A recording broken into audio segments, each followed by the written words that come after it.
Hello there, Don's Curiosity Shop. We've got an edgebander here. I want to bottle up a couple things that took to get it going. The glue auger stopped on me. I think they say this Cehisa EP-30. It's an Italian, real old machine.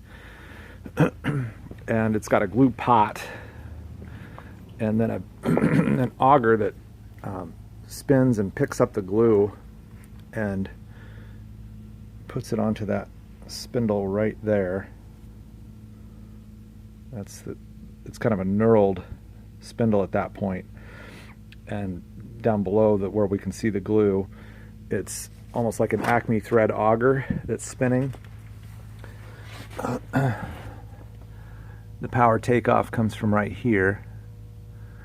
And then this gearbox, I guess to replace that, $1,700. All that's really happening is it's mostly just turning this shaft. This is just gear reducing and then turning another shaft that comes up here that's part of the feed system. So it's a sort of another power takeoff off of a power takeoff. So anyway,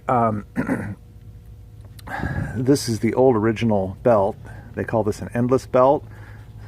Super smooth, almost like a fabric. Pretty tough. I think this thing is really old. I don't know how old that belt is, but it was slipping and it had polished up this metal in here. It was almost like a mirror from slipping.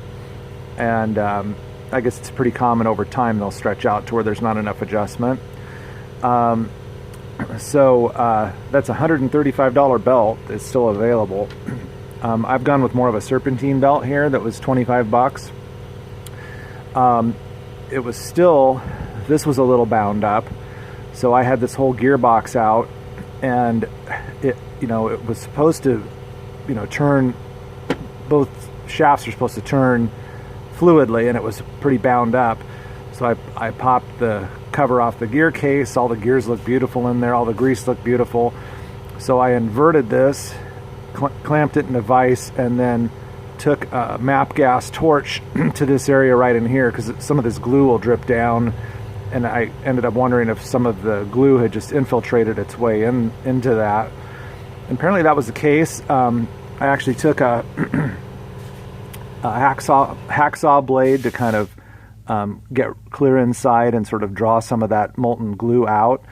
And once I had just had this inverted and got it hot and kind of cleaned out, started spinning just free and nice. It's, there's no slop in the bearings or anything else.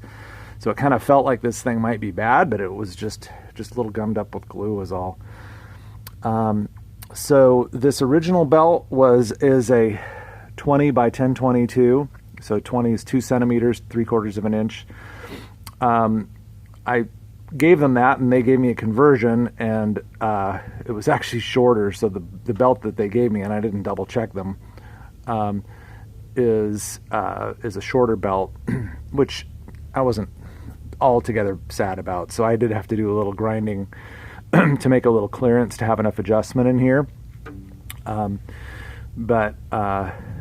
and then instead of so there was gonna be, to match the 2 centimeters, there apparently would have been 6 ribs in here. I had them add 2 extra ribs. I guess they have a big, wide belt that they just cut off of. So this is more of a 1 inch than a 3/4 inch serpentine belt. But yeah, it's a go. It's ready to run. It's spinning smooth and free again.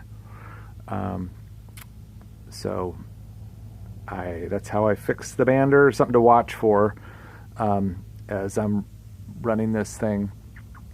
And even if all's going well, I should get myself on down here and inspect this and make sure that there's not excessive glue building up. Some of this was packed in there, had just dripped and spun and wound around that from little dribs and drabs of glue over the years making their way down there.